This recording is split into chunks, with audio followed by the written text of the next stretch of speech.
તો સ્વાગત છે ફરીકવાર આપણી યુટ્યુબ ચેનલ નકુમરીશની અંદર। આજના વિડીયોની અંદર વાત કરીએ માવઠાને લઈને મહત્વના સમાચાર મળી રહ્યા છે મિત્રો।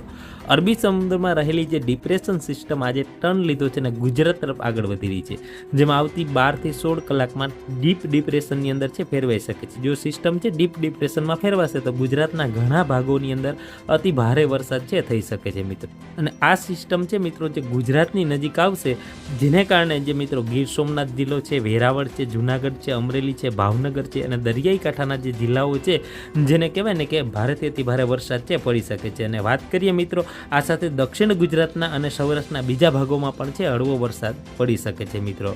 અને આજની વાત કરીએ તો ભાવનગરના મહુવામાં આભ ફાટ્યું 11 ઇંચ જેટલો વરસાદ પડેલો છે મિત્રો। વાત કરીએ અમરેલી જિલ્લાના રાજુલાની અંદર 9 થી 9.5 ઇંચ જેટલો વરસાદ પડેલો છે। સિહોરની અંદર 5.5 ઇંચ જેટલો વરસાદ છે। જાફરાબાદમાં 5 છે, સાવરકુંડલામાં 4 ઇંચ જેટલો વરસાદ છે મિત્રો।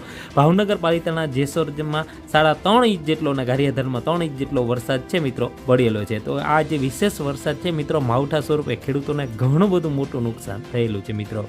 તો વિશેષ આ વિડીયોની અંદર એટલું જ છે। મહત્વની અપડેટ છે આગલા વિડીયોની અંદર મળશે, તો ખાસ આ ચેનલ સાથે સંપર્કમાં રહેશો મિત્રો। તો આ વિડીયોને લાઈક કરી તમારા મિત્રો સુધી શેર કરજો મિત્રો।